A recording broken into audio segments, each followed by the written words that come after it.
జనసేన అధ్యక్షుడు పవన్ కళ్యాణ్ ఏలూరులో తన ఓటు నమోదు చేయించుకోవాలని ఎంచుకోవడంతో పశ్చిమ గోదావరి కేంద్రంగా ఆయన భవిష్యత్తు రాజకీయాలను ప్లాన్ చేసుకుంటున్నారన్నది ఇప్పుడు చర్చనీయాంశం. గతంలో సినీ గ్లామర్తో పాలిటిక్స్లో అడుగుపెట్టిన కృష్ణరాజు లాంటి నేతలు ఇదే జిల్లా నుంచి చట్టసభల్లో అడుగుపెట్టడం, పవన్కు ఇది సొంత జిల్లా కావడంతో పవన్ చట్టసభల ఎంట్రీ కూడా ఇదే జిల్లా నుంచి ఉండబోతుందనే దానిపై జోరుగా చర్చ జరుగుతోంది. అదే సమయంలో ఏలూరులోనే పవన్ తన నివాసాన్ని కూడా ఏర్పాటు చేసుకుంటున్నారని పార్టీ వర్గాలు ప్రకటించడంతో వచ్చే ఎన్నికల్లో ఆయన ఏలూరు నుంచి పోటీ చేస్తారనే వారు లేకపోలేదు. అయితే అభిమానులు, విశ్లేషకులు వేస్తున్న తాజా రాజకీయ లెక్కల ప్రకారం పవన్ చట్టసభల ఎంట్రీ పాలకుల నుంచి ఉండబోతుందనేది ఇప్పుడు సర్వత్రా ఆసక్తి రేకెత్తిస్తున్న అంశం.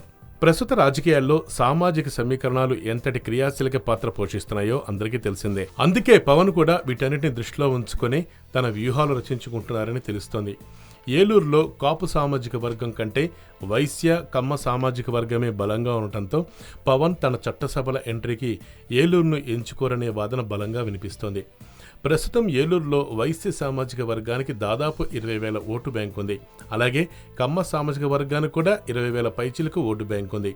బ్రాహ్మణ వర్గ ప్రాబల్యం సైతం భారీగానే ఉంది. జిల్లా కేంద్రం కావడంతో ప్రభుత్వ ఉద్యోగుల ఓట్లు కూడా క్రియాశీలకమే. ఏలూరు సంగతి అలా ఉంటే ఇక పాలకులలో మాత్రం కాపు వర్గాందే పైచేయి.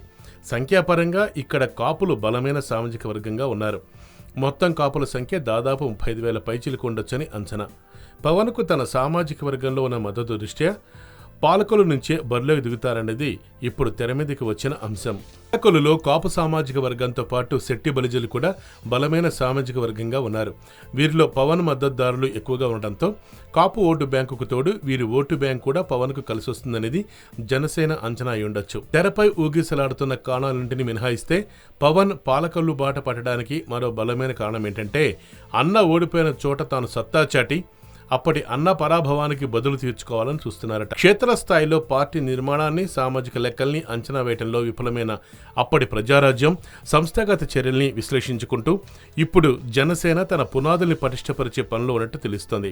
పాలకులను తన చట్టసభల ఎంట్రీకి కేంద్రంగా మలుచుకోవాలని భావిస్తున్న పవన్ కళ్యాణ్ ఇప్పటికే తన పార్టీకి చెందిన పలువురితో అక్కడ క్షేత్రస్థాయి పరిశీలన మొదలుపెట్టేశారన్న గుసగుసలు కూడా వినిపిస్తున్నాయి. జిల్లాలో పవన్ ను బలమైన రాజకీయ శక్తిగా తీర్చిదిద్దేందుకు అక్కడ జనసేన కార్యకర్తలు ఇప్పటి నుంచే రంగంలోకి దిగారని జిల్లా వర్గాల్లో చెప్పుకుంటున్నారు. పవన్ జనసేన పొలిటికల్ గా యాక్టివ్ అవటం, అధికారిక రాజకీయాల్లోకి పవన్ వడివడిగా అడుగులు వేస్తుండటంతో ఆయన భవిష్యత్తు రాజకీయాలపై ఎవరికి తోచిన లెక్కల్లో వారు మునిగిపోయారు. పశ్చిమ గోదావరిలోనే ఓటు నమోదు చేయించుకోవటం ఈ ఊహాగానాలకు మరింత ఊతమిచ్చింది. అయితే ఎవరికి తోచినట్టు వారు పవన్ రాజకీయాలపై ఎన్నేసి లెక్కలేసుకున్నా 2019 ఎన్నికలు సమీపిస్తే గానీ పవన్ అసలు వ్యూహం ఏంటనేది తేలే అవకాశం లేదు.